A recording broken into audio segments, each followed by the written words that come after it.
भारतीय आर्मी क्या सिर्फ कागजी शेर है या इसमें सच में वो ताकत है जो पल में दुश्मनों को नस्तनाबूद कर सकती है। इंटरनेशनल मीडिया में कुछ इस तरह की खबरें आम हैं, जैसे कि भारतीय आर्मी सिर्फ अपनी ताकत का दिखावा करती है, यानी कि शोर ज्यादा और हकीकत में कुछ भी नहीं। तो क्या ये सच है? आज की वीडियो में हम इन दावों की जांच करने जा रहे हैं। हम आपको बताने वाले हैं भारतीय आर्मी के बारे में कुछ ऐसे फैक्ट जिन्हें जानने के बाद आप भारतीय आर्मी की ताकत को सही तरह से पहचान पाएंगे। तो भारतीय आर्मी की सच्चाई जानने के लिए बने रहिए वीडियो के अंत तक। भारत दुनिया की सबसे अधिक आबादी वाला देश है और एरिया के हिसाब से दुनिया का 7वां सबसे बड़ा देश। इतने बड़े क्षेत्रफल और इतनी बड़ी आबादी को सुरक्षित रखने के लिए इसके पास दुनिया की 4थी सबसे ताकतवर सेना है। इंडियन आर्म्ड फोर्सेस की बात करें तो इसमें 14 लाख एक्टिव और 10 लाख रिजर्व पर्सनल्स शामिल हैं और इस आधार पर इंडियन आर्म्ड फोर्सेस दुनिया की दूसरी सबसे बड़ी सेना हो जाती है। इंडियन आर्म्ड फोर्सेस में मिलिट्री, नेवी और एयरफोर्स शामिल है। इसके अलावा central armed forces, Assam rifles, coast guard, special frontier forces भी इसमें शामिल और इसे सपोर्ट करती हैं। बात करें सेना के पास मौजूद एडवांस टेक्नोलॉजी की तो दुनिया में अभी तक केवल 4 देशों के पास ही एंटी सैटेलाइट कैपेबिलिटीज हैं। मार्च 2019 में भारत ने सैटेलाइट तक को मार गिराने की क्षमता का कामयाब तजुर्बा किया था। इस टेस्टिंग के बाद भारत अमेरिका, रूस और चीन के बाद दुनिया का ऐसा 4था देश बन गया है जिसके पास एंटी सैटेलाइट ताकतें हैं। यानी कि अगर कोई देश सैटेलाइट की मदद से भारत का डेटा तक चुराने की कोशिश करेगा, डायरेक्ट तो छोड़ दीजिए, डेटा तक चुराने की कोशिश करेगा तो भारत उसको जमीन से ही डिस्ट्रॉय कर सकता है। इतने नहीं, अगर कोई दूसरा देश भारत के ऊपर मिसाइल से हमला करने की कोशिश करता है तो भारत के पास ऐसी सामरिक ताकत है कि भारत उसे भी आसमान में ही नष्ट कर सकता है। यह भारत का बैलिस्टिक मिसाइल डिफेंस सिस्टम है जिसे विकसित करने में हमारे पूर्व राष्ट्रपति और missile man doctor APJ Abdul Kalam का भी महत्वपूर्ण योगदान था। हमारे पास सबसे बेहतरीन मिसाइल है, उसका नाम है अग्नि 5 और ये भारत को चारों तरफ से 5000 से 8000 किलोमीटर की रेंज में सुरक्षा, प्रोटेक्शन दे सकती है। इसके अलावा अब तो भारत ने इजराइल की तरह खुद का आयरन डोम यानी कि anti ballistic missile defence system भी डेवलप कर लिया है। भारत का स्वदेशी BMD कार्यक्रम 2 tier ballistic missile defence shield system से लैस है जो देश को 5000 किलोमीटर से आ रही किसी भी बैलिस्टिक मिसाइल या लड़ाकू विमान से सुरक्षा प्रदान कर सकता है। इसके 2 प्रमुख पार्ट पृथ्वी एयर डिफेंस और एडवांस एयर डिफेंस हैं जो कि देश की तरफ आ रही किसी भी बैलिस्टिक मिसाइल को हवा में ही नष्ट करने में सक्षम है। इसके अलावा भारत और रूस ने मिलकर दुनिया का सबसे तेज सुपरसोनिक मिसाइल भी विकसित किया है जिसका नाम है ब्रह्मोस।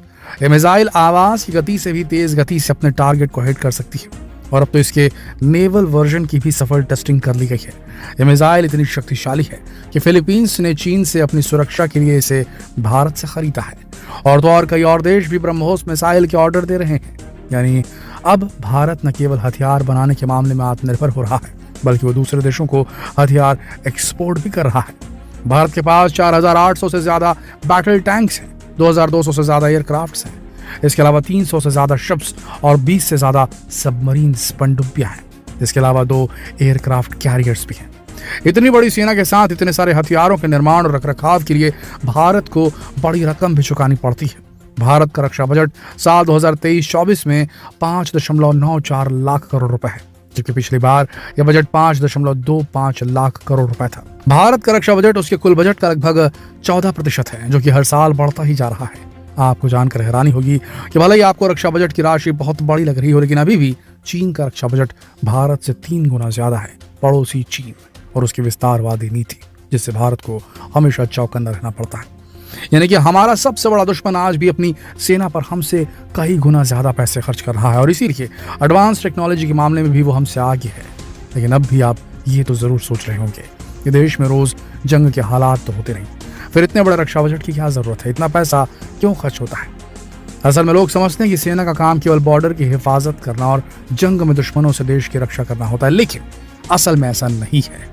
सेना ये दोनों काम तो करती ही है, लेकिन साथ में कई और काम भी है जो कि सेना बखूबी अंजाम देती है।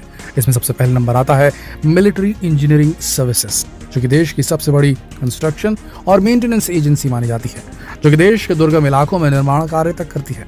इसका सबसे बड़ा एग्जाम्पल है जो कि दुनिया का सबसे ऊंचा रोड है, जहां बाइक और कार की सवारी का मजा ले सकते हैं। इसे इंडियन आर्मी ने ही बनाया है। इतने नहीं, इंडियन आर्मी ने लद्दाख के एक गांव में केवल 40 दिन में एक सस्पेंशन ब्रिज भी बनाकर तैयार किया है। इसके अलावा देश के दूर दराज के गांवों को देश के दूसरे हिस्से से जोड़ने में इंडियन आर्मी बहुत इंपॉर्टेंट रोल प्ले करती है। बॉर्डर रोड्स ऑर्गेनाइजेशन यानी कि BRO इंडियन आर्मी की ही ब्रांच है और ये कंपनी बॉर्डर के आसपास के इलाके में इंफ्रास्ट्रक्चर को डेवलप करने का काम करती है। इसके अलावा ऑपरेशन राहत भी भारतीय सेना का ही हिस्सा है, जो कि दुनिया का सबसे बड़ा बचाव दल है और यही वो बचाव दल है जिसने उत्तराखंड आपदा के समय 19,600 लोगों की जान बचाई थी।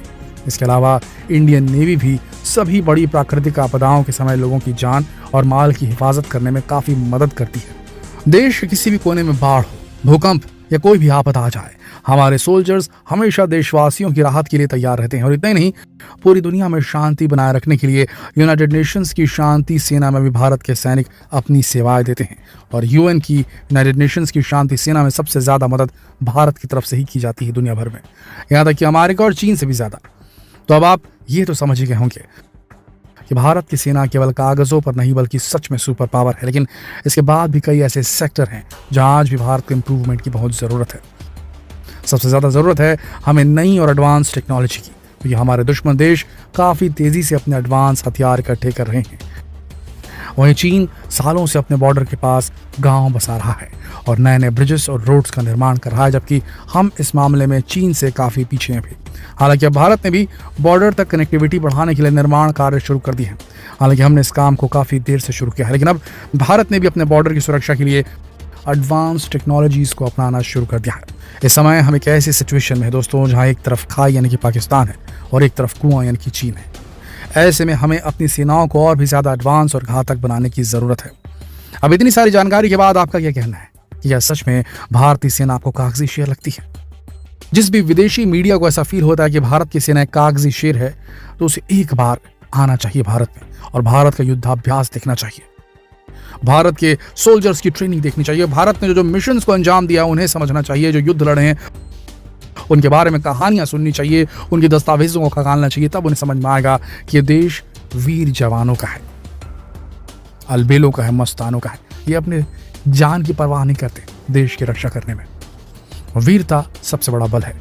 युद्ध हथियारों से नहीं, हौसलों से लड़ा जाता है और हौसला हर भारतीय के दिल में है कि नहीं? अगर है तो इस वीडियो के नीचे जय हिंद जरूर लिखें और जितना हो सके इस वीडियो को शेयर करें फेसबुक पर, व्हाट्सएप पर, यूट्यूब पर। मिलते हैं अगले वीडियो में, तब तक के लिए आप सबका इस वीडियो के अंत तक बने रहने के लिए दिल से धन्यवाद।